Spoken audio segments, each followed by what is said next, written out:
minutes and 55 seconds to the start. I'll give you a rundown here. I ran away for a minute, say hello to somebody.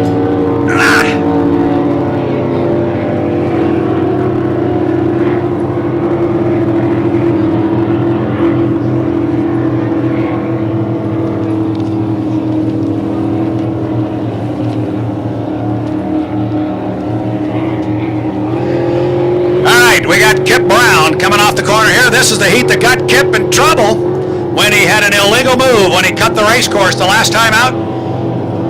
He came down here, had a discussion with the referees and said, wow, I didn't realize I did that. If I did, shame on me.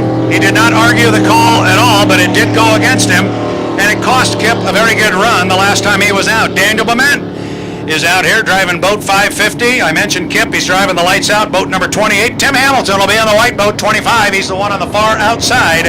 And Jeff Humphrey, he had to pull off the course the last time out in boat number 34. That's him coming down here on the inside of Tim Hamilton in boat number 25.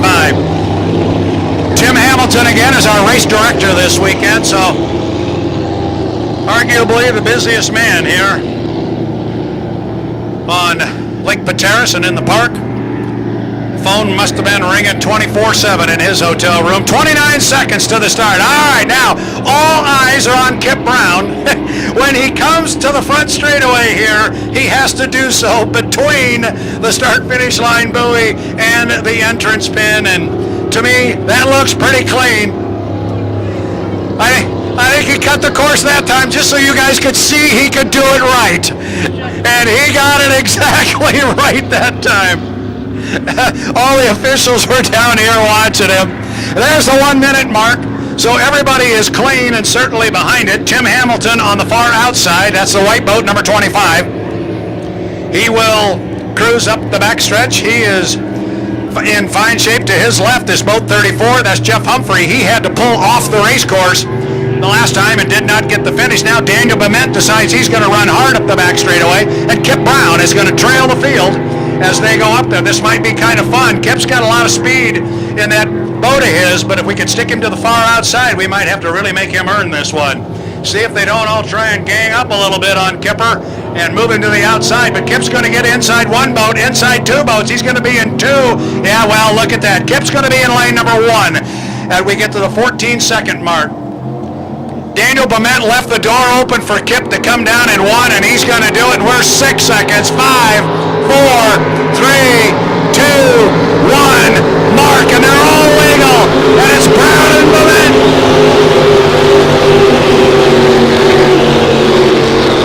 Kip Brown and Dan Bement through the lower corner, and this time Brown looks to be legal, and this time Brown looks to be gone.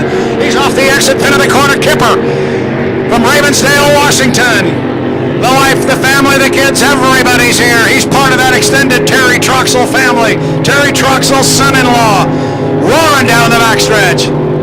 Daniel Bement does not want to let him go, and Bement's going to stay in his mirrors on the right-hand side. Brown starts the corner. He reaches the apex of the corner. That's the middle of it. Now he'll come around in about lane number 3. Keep Bement to his outside and on his hip. That's what we call it, keeping him right on his hip. Give him a hit check and keep him on the outside. Kip Brown, 1 up and 1 down. He's got 3 to go.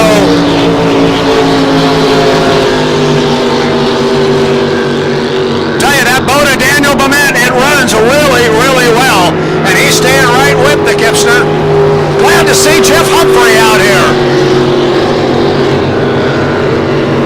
Jeff Humphrey running in 3rd position. He was a late addition to our field here this weekend. He did not run yesterday, but he showed up to run today. Did not run well in the first heat. Had to pull off the course.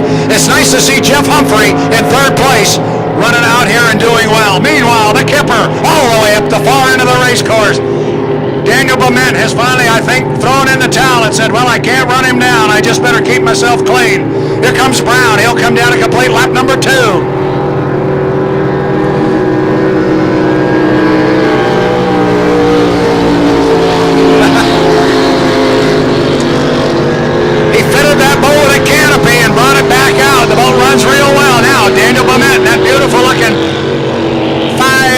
The blue and white boat trying to run down Kip, who's got a nice big lead. Now our 3rd place runner, Jeff Humphrey. He comes off the corner here.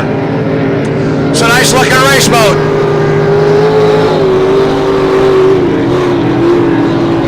He's finding out what it means when they talk about third place water. You start running in some of the guys' slop that's ahead of you. He's getting a whole lot different boat ride than Kip Brown, but then he's seeing an entirely different set of water than Kip is. Now Kip will come off the corner and he will read where the other boats were that just came down the front straightaway with him, and he'll pull a line that's a little bit different than that and find some good clean water to run in. White flag, one to go! Kip Brown.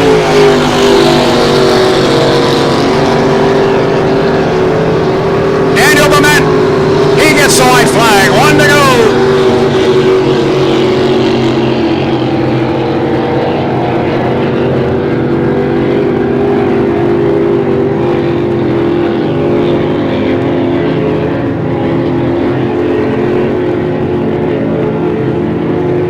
Got boats spread all over the race course, but the one that you need to watch and be aware of is Kip Brown.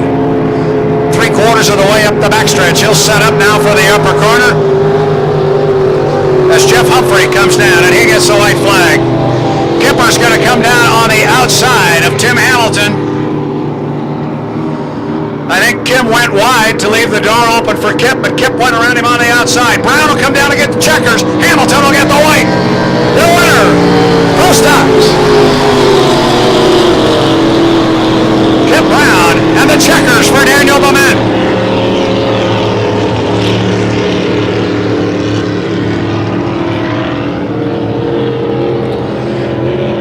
Jeff Humphrey is our third place boat.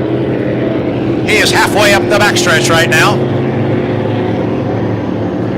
He will come around, and I'm sure that'll be a happy finish for him coming over here to fill out our field today. Did not run yesterday, did not run well in his first heat today.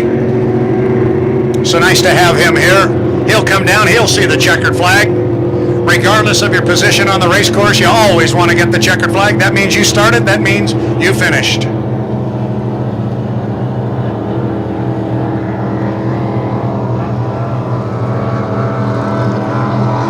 Jeff Humphrey, he calls the boat Altered Thoughts.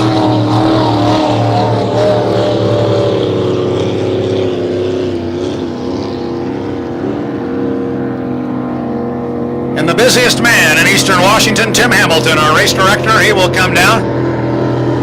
Boat number 25. One thing about Mr. Hamilton, he is extremely consistent. That boat starts, that boat